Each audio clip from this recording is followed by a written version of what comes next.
గురించి మాట్లాడుతుంది. 114వ కీర్తనలో దేవుడు అంటున్నాడు, నా ప్రజలైన ఇశ్రాయేలులను ఐగుప్తు బానిసత్వంలో నుండి బయటకు తీసుకొని వస్తున్నప్పుడు, ఐగుప్తు బానిసత్వంలో నుండి బయలుదేరి బయటకు వచ్చినప్పుడు యూదా నాకు పరిశుద్ధ స్థలం అయ్యింది, ఇశ్రాయేలు నాకు రాజ్యం అయ్యింది. అయితే నా ప్రజలైన ఇశ్రాయేలు ఐగుప్తు బానిసత్వంలో నుండి బయలుదేరి వస్తున్నప్పుడు మార్గ మధ్యంలో సముద్రం అడ్డుపడింది. సముద్రం ఎదురైతే సముద్రము నా ప్రజలను చూసి వెనక్కు పారిపోయింది. మరలా ముందుకు కొనసాగుతుంటే యోర్దాను ఎదురైంది. యోర్దాను నా ప్రజలను చూసి వెనుకకు మళ్ళింది. కొండలు ఎదురయ్యాయి. కొండలేమో పొట్టెలలాగా, గుట్టలు ఎదురయ్యాయి. గుట్టలేమో గొర్రె పిల్లలాగా గంతులు వేశాయి. ఎందుకు ఇలా జరిగింది? సముద్రమా, నువ్వు పారిపోవడానికి నీకేమైంది? యోర్దాను, నీవు వెనుకకు మళ్ళటకు నీకేమి తటస్థించినది అని దేవుడు ప్రశ్నిస్తున్నాడు. ఎవరిని? సృష్టిని. దేవుడు సృష్టించినటువంటి సృష్టిని, సృష్టికర్త అయిన దేవుడు ప్రశ్నిస్తున్నాడు. నీకేమైంది? నా ప్రజలైనటువంటి ఇశ్రాయేలు బానిసత్వంలో నుండి బయటకు వచ్చి వాగ్దాన దేశానికి ప్రయాణం కొనసాగిస్తున్నప్పుడు ఎందుకు పారిపోయావు సముద్రమా? ఎందుకు వెనక్కు మళ్ళావు యోర్దాను నది? ఎందుకు గంతులు వేశారు కొండలారా, గుట్టలారా అని చెప్పేసి దేవుడు అడుగుతుంటే సముద్రం అన్నట, నీ ప్రజలైన ఇశ్రాయేలు ముందు నీవు నడిచావు, నిన్ను చూసి నేను వెనకకు పారిపోయాను. నీ ప్రజలైనటువంటి ఇశ్రాయేలుతో దేవుని యొక్క సన్నిధి ఉన్నది. సైన్యములకు అధిపతియగు యెహోవా యొక్క సన్నిధి దేవుని ప్రజలకు ముందుగా నడుస్తూ వచ్చిందంట. అందుకోసమే సముద్రం వెనకకు పారిపోయిందంట, యోర్దాను వెనకకు మళ్ళీపోయిందంట. అలాగే కొండలు గొట్టెలు గంతులు వేస్తున్నాయంటే సంతోషంతో మా సృష్టికర్త అయినటువంటి దేవుడు మా ముందుగా వస్తున్నాడు అని చెప్పేసి. అయితే దేవుడు ఇక్కడ ఏమని అంటున్నాడంటే ఒకే ఒక క్వశ్చన్ చేస్తున్నాడు. నేను సృష్టించినటువంటి సృష్టి భయపడుతుంది, పారిపోతుంది, గంతులు వేస్తుంది. కానీ నా చేతితో నిర్మించినటువంటి నా ప్రజలైనటువంటి ఇశ్రాయేలులారా, యాకోబు, మీకు భయం ఉందా? మీకు వణుకుందా నా సన్నిధి అంటే అని దేవుడు అడుగుతున్నాడు. సృష్టి భయపడినట్లుగా, సృష్టి వణికినట్లుగా నాకు మీరు భయపడాలి, నాకు మీరు వణకాలి. భూమి మీద ఉన్న సమస్త ప్రజలు దేవుని యొక్క సన్నిధికి భయపడాలి అని దేవుడు మాట్లాడుతున్నాడు. అసలు దేవుని యొక్క సన్నిధి అంటే ఏంటి? దేవుని యొక్క సన్నిధి అంటే ఏంటి? మందిరము దేవుని యొక్క సన్నిధి, లేకపోతే మనము చర్చికి వెళ్తే చర్చిలో ఉండేది దేవుని సన్నిధి. అసలు దేవుని యొక్క సన్నిధి అంటే ఏంటి అనేది మనం ఆలోచన చేసినట్లయితే దేవుని యొక్క సన్నిధి 3 విధాలుగా ఉంటుంది. దేవుని యొక్క సన్నిధి అంటే దేవుని మందిరంలో దేవుడు సంచారం చేస్తూ ఉంటాడు. ఓకే, దేవుడు ఎక్కడైతే మాట్లాడతాడో, దేవుడు ఎక్కడైతే ప్రత్యక్షం అవుతాడో, దేవుడు ఎక్కడైతే సంచారం చేస్తాడో అదే దేవుడి సన్నిధి. పాత నిబంధన కాలంలో మనం చూసినట్లయితే దేవుడు మరి అప్పుడు మందిరాలు లేవు. మందిరాలు లేనప్పుడు దేవుడు ఏం చేసేవాడు? మరి ప్రవక్తలతో కానీ లేకపోతే తన పిల్లలతో కానీ మాట్లాడాలంటే ప్రత్యక్షమయ్యేవాడు, మాట్లాడేవాడు.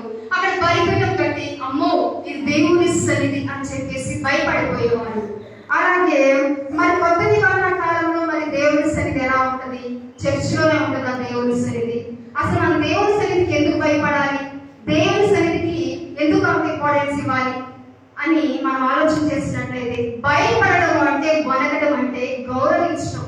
వణికిపోవడం అంటే మనకేదో భయం వచ్చినప్పుడు లేకపోతే చలికాలంలో వణికిపోయినట్టుగా కాదు, రెస్పెక్ట్ చేయడం అన్నమాట. దేవుని సన్నిధిని, దేవుని గౌరవించడం అనేది మనము చేయాలి అని చెప్పేసి దేవుడు మాట్లాడుచున్నాడు. అయితే ప్రాముఖ్యంగా దేవుని సన్నిధి అంటే ఏంటంటే దేవుడు కలిగి ఉన్నటువంటి ప్లేస్ ని, దేవుడు సంచారం చేసేటువంటి ప్లేస్ ని దేవుని సన్నిధి అని చెప్తాము. మనము పరలోకంలో ఉన్నటువంటి తండ్రి యొక్క సన్నిధికి, ఆ పరలోకంలో ఉన్నటువంటి జీవిత యాత్రను ముగించి ఆ పరలోకానికి చేరాలి అంటే, ఆ పరలోకంలో ఉన్నటువంటి దేవుని సన్నిధికి చేరాలి అంటే, కింద ఉన్నటువంటి దేవుడు మనకి ఇచ్చినటువంటి దేవుని సన్నిధిలో మనము ఒక భయం కలిగినటువంటి జీవితము, భక్తి కలిగినటువంటి జీవితము జీవించాలి. అందుకోసమే దేవుడు మాట్లాడుచున్నాడు భూమి మీద ఉన్నటువంటి సమస్త ప్రజలతో. ఆయన రక్తంలో కడగబడి ఆయన యొక్క నామమునందు విశ్వాసం ఉంచి రక్షణ పొంది బాప్తిజం పొందిన వారితో దేవుడు మాట్లాడుచున్నాడు. ఏమని అంటే, మీరు నాకు పరిశుద్ధ స్థలము, మీరు నాకు రాజ్యము, కాబట్టి మీరు నా సన్నిధిని మనకాలి, నా సన్నిధిని గౌరవించాలి. అలా చేసినట్లయితేనే మీరు మీ జీవిత యాత్రను ముగించిన తర్వాత పరలోకంలో ఉన్నటువంటి నా సన్నిధికి చేరతారు అని చెప్పేసి దేవుడు మాట్లాడుచున్నాడు. ప్రాముఖ్యంగా దేవుని యొక్క సన్నిధి అంటే ఏంటంటే, యెహోషువ గ్రంథంలో మనం చూసినట్లయితే 6వ అధ్యాయంలో ఇశ్రాయేలు ప్రజలతో దేవుడు మాట్లాడుతున్నటువంటి మాటలో వారు ఏం చేస్తారంటే, ఎరుపు ప్రాకారములు కూల్చడానికి దేవుని యొక్క సన్నిధిని మోసుకొని వెళ్ళారంట. దేవుని యొక్క సన్నిధిని మోసుకొని వెళ్ళటం ఏంటి? వారు మోసుకెళ్ళింది మందసారి కదా అని మనం ఆలోచన చేసినట్లయితే, మందసము ప్రభు అయినటువంటి యేసుక్రీస్తు వారికి సూచనగా ఉన్నది. మందసంలో ఏముంటాయి? అహరోను కర్ర ఉంటుంది, మన్నా ఉంటుంది, తర్వాత దేవుని యొక్క ఆజ్ఞలు 2 రాతి పలకలు ఉంటాయి. అయితే ఈ మందసము దేవుని యొక్క సన్నిధిని సూచిస్తుంది కదా. మరి దేవుని యొక్క సన్నిధిని వారు మోసుకొని వెళ్ళటం ద్వారా వారి జీవితంలో విజయాన్ని పొందుకున్నారు. మరి మన జీవితంలో కూడా దేవుని యొక్క సన్నిధిని కలిగి ఉన్నామా? దేవుని యొక్క సన్నిధిని మనం మోసుకొని వెళ్ళే వారిగా ఉన్నామా? దేవుని యొక్క సన్నిధిని మనం గౌరవించే వారిగా ఉన్నామా? దేవుని యొక్క సన్నిధిని మనం భయపడే వారిగా ఉన్నామా లేదా అనేది మనము క్వశ్చన్ చేసుకున్నట్లయితే, దేవుని యొక్క సన్నిధి అంటే మన జీవితంలో ప్రభువైన యేసుక్రీస్తు వారు ఉండాలి, మందసానికి సూచన. అలాగే యాజకత్వం చేసేటువంటి యాజకుడు మన జీవితంలో ఉండాలి. తర్వాత ప్రతిరోజు కూడా పరలోకమందున్నటువంటి దేవునితో మనకు సంబంధం ఉండాలి. మన ప్రతిరోజు గుర్తించబడేది కదా, అలాగే ప్రతిరోజు కూడా మనము దేవునితో ఒక సంబంధం కలిగి ఉండాలి. అలాగే మన జీవితంలో దేవుని యొక్క వాక్యం ఉండాలి. అప్పుడే మన జీవితంలో దేవుని యొక్క సన్నిధి పరిపూర్ణమైనది. ఏం కలిగి ఉండాలి దేవుని సన్నిధి అంటే, దేవుని యొక్క మన సన్నిధి మన జీవితంలో ఉన్నది అనడానికి ఏమిటంటే, ప్రభువైన యేసుక్రీస్తు వారు మన హృదయంలో ఉండాలి, మన జీవితంలో ఉండాలి. రెండవదిగా సేవకులు ఉండాలి. మూడవదిగా ప్రతిరోజు కూడా దేవునితో మనము అనుబంధం కలిగి ఉండాలి. పరలోకంలో ఉన్న దేవునితో ఆత్మానుసారమైనటువంటి సంబంధం కలిగి ఉండాలి. నాలుగవదిగా దేవుని యొక్క వాక్యం మన జీవితంలో జరుగుతూ ఉండాలి. అప్పుడే మన జీవితంలో దేవుని యొక్క సన్నిధి అనేది పరిపూర్ణం అవుతుంది. ఆ యొక్క దేవుని యొక్క సన్నిధి మన జీవితంలో ఉంటే మన సంపూర్ణ సంతోషం గలవారం అవుతాము. దేవుని యొక్క సన్నిధి మన జీవితంలో ఉంటే మనము ఆశీర్వదించబడతాము. దేవుని యొక్క సన్నిధి మన జీవితంలో ఉంటే దీవించబడతాము. దేవుని యొక్క సన్నిధి మన జీవితంలో ఉంటే మన ప్రార్థనలు ఆ యుద్ధకు చేరుతాయి. మన జీవితంలో ప్రతి ప్రార్థనకి జవాబు పొందుకుంటాము. మన జీవితంలో దేవుని యొక్క సన్నిధిని గౌరవించాలని చెప్పేసి ఈరోజు దేవుడు మాట్లాడుచున్నాడు. దేవుని యొక్క సన్నిధిని గౌరవించడము మనము ప్రత్యేకంగా మన జీవితంలో చేసేవారిగా ఉండాలి. దేవుని యొక్క సన్నిధిని గౌరవించకపోయినా, లేకపోతే వాక్యానికి వ్యతిరేకంగా నడుచుకున్నా, లేకపోతే దుష్ప్రవర్తన కలిగి నడుచుకున్నా, లేకపోతే శరీర సంబంధమైన మనసు కలిగి నడుచుకున్నా, మనం ఏమైపోతాము అంటే దేవుని యొక్క సన్నిధికి దూరం అయిపోతాము. ఎలా దూరం అయిపోతామంటే, ఆది కాండంలో కయ్యోను గనక తన 90 హేబేలు విషయంలో ఎలాగూ పగపెట్టుకొని వ్యతిరేకంగా చేసి దేవునికి అర్పించవలసినటువంటి బలి సరిగా అర్పించకుండా దేవుని యొక్క సన్నిధికి దూరం అయిపోయాడు. దేవుని యొక్క సన్నిధి నుండి ఎలా వెళ్ళగొట్టబడ్డాడు. మన జీవితంలో కూడా మనం కూడా హృదయంలో ఏమైనా దేవునికి వ్యతిరేకంగా పెట్టుకున్నట్లయితే, వ్యతిరేకంగా నడుచుకున్నట్లయితే, ఆత్మభావం లేకుండా శరీర సంబంధమైనటువంటి మనసును కలిగి శారీరకమైన క్రియలు నెరవేర్చే వారిగా ఉన్నట్లయితే, మనం కూడా పేరుకైతే మరి మందిరానికి వస్తాం, కానీ దేవుని యొక్క సన్నిధి మనలో ఉండదు, మనతో ఉండదు. దేవుని యొక్క సన్నిధి మన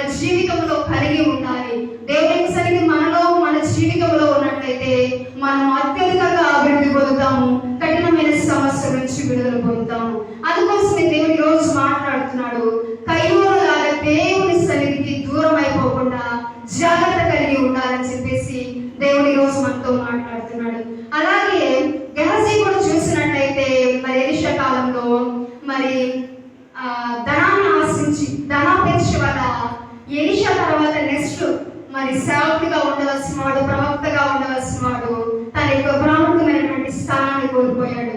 కారణం ఏంటి? ధనాపేక్ష వల్ల.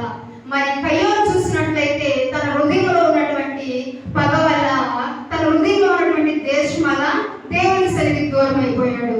మరి ఇక్కడ గెహజీ చూసినట్లయితే ధనాపేక్ష వల్ల నెక్స్ట్ ప్రవక్తగా ఉండవలసినటువంటి అతను దేవుని యొక్క సన్నిధికి దూరం అయిపోయాడు. ఇలా చూసినట్లయితే దేవుని యొక్క సన్నిధికి ఎలాగ దూరం అవుతాము అనేది మనకు స్పష్టంగా అర్థమవుతుంది. మనం ఎప్పుడైతే శరీర సంబంధమైన మనసును కలిగి ఉంటామో, వాక్యానికి విరుద్ధమైన మనసును కలిగి ఉంటాము, వాక్యాన్ని నెరవేర్చలేకపోతూ ఉంటాము, దేవునికి దగ్గరగా లేకుండా పోతాము, అప్పుడే మనం దేవుని సన్నిధికి దూరం అయిపోతాము. మన మందిరానికి వచ్చినప్పటికీ కూడా మన వాక్యాన్ని సరళంగా నడుచుకోలేకపోతే మనలో దేవుని సన్నిధి లేనట్టే, మనము దేవుని సన్నిధిని అగౌరవపరిచినట్లే, మనము దేవుని సన్నిధిని రెస్పెక్ట్ చేయనట్లే అన్నమాట. కాబట్టి దేవుడు ఈ రోజు మనతో ప్రతి ఒక్కరితో మాట్లాడేది ఏంటంటే దేవుని సన్నిధిని గౌరవించే వారిగా ఉండాలి. అబ్రహాముతో దేవుడు మాట్లాడతాడు కదా 99 సంవత్సరాలప్పుడు ఆదికాండం 17వ అధ్యాయంలో, నా సన్నిధిని నీవు నిందారహితుడై నడుచుకున్నట్లయితే అత్యధికంగా అభివృద్ధి పొందుతావు అని చెప్పేసి దేవుడు మాట్లాడుతున్నాడు. మనము ఆయన సన్నిధిలో నిందారహితులుగా ఉన్నట్లయితే, ఆయనకి ఇష్టమైన వారిగా నడుచుకున్నట్లయితే అత్యధికంగా అభివృద్ధి పొందుతామని దేవుని యొక్క వాక్యము సెలవిస్తుంది. ఆయన యొక్క సన్నిధి మన జీవితంలో ఎన్నో గొప్ప కార్యాలు చేస్తుంది. మరి హిజ్కియా జీవితంలో కూడా చూసినట్లయితే ఆయన జీవితంలో మరి నేను చక్కబెట్టుకోవాలని దేవుడు చెప్పినప్పుడు, మరి ప్రవక్త హెచ్చరిక చేసినప్పుడు, దేవుని సన్నిధిని కన్నీరుతో ప్రార్థన చేసినప్పుడు, కన్నీరు రాసినప్పుడు దేవుడే మన సమాధానం ఇస్తాడంటే, నా సన్నిధిలో నా సముఖంలో నువ్వు కన్నీటితో ప్రార్థన చేశావు కాబట్టి నీ యొక్క ప్రార్థనని నేను అంగీకరించాను, నీకు 15 సంవత్సరాల ఆయుష్ ఇచ్చానని దేవుడు సెలవిస్తాడు. అలాగే మన జీవితంలో కూడా దేవుని సన్నిధిలో కన్నీటితో ప్రార్థన చేసినట్లయితే తప్పకుండా మనం మన ప్రార్థనలకి జవాబు పొందుకుంటాము, మన కఠినమైన సమస్యకి జవాబు పొందుకుంటాము, మనం దీవించబడతాము, మనం ఆశీర్వదించబడతాము, మన జీవితంలో ఉన్న ఎరుక ప్రాకారాలు కూలిపోతాయి, మన ముందు యొక్క మార్గంలో సరళంగా చేయబడతాయి. ప్రాముఖ్యంగా ఇక్కడ ఉన్నటువంటి దేవుని సన్నిధిని గౌరవించి, సంఘాన్ని గౌరవించి, సావుకుని గౌరవించి, క్రమాన్ని గౌరవించి మనం మన హృదయాన్ని వాక్యానుసారంగా రూపుదిద్దుకున్నట్లయితే ఆ సేవకుడు చేసేటువంటి ప్రార్థనలు కూడా మన జీవితంలో ఫలిస్తాయి. ఆయన యొక్క సన్నిధి మనతో ఉంటుంది. మన మరణం తర్వాత పరలోకంలో ఉన్న తండ్రి సన్నిధికి చేరగలుగుతాము. నేను ఒక సంఘటన చెప్పి నా మాటలు ముగిస్తాను.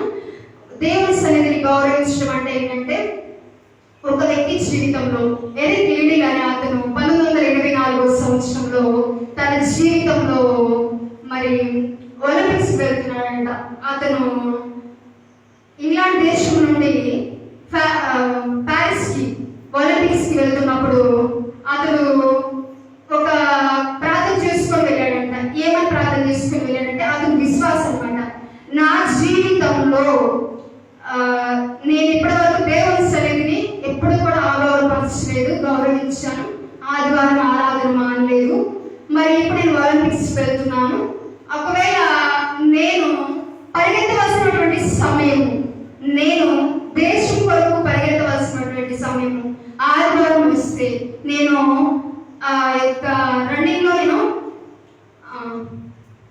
రన్నింగ్ లో నేను పరిగెత్తను, పార్టిసిపేట్ చేయను అని చెప్పేసి నిర్ణయం తీసుకుంటాడు.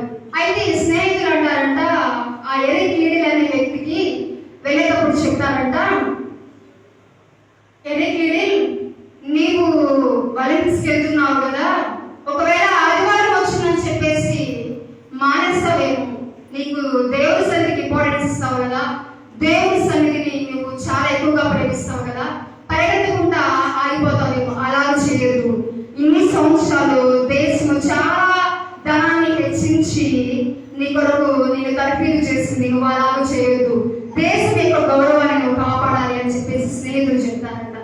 అయినప్పటికీ కూడా మరి ఎరిక్ లిడిల్ ప్యారిస్ దేశానికి వెళ్ళిన తర్వాత అనుకోకుండా మరి ఆయన పరిగెత్తవలసినటువంటి సమయం ఏమైందంటే, ఆదివారం ఉదయం 9 గంటలకి ఆయన 100 కిలోమీటర్ల రన్నింగ్ రేస్ లో పాల్గొనవలసి వచ్చింది.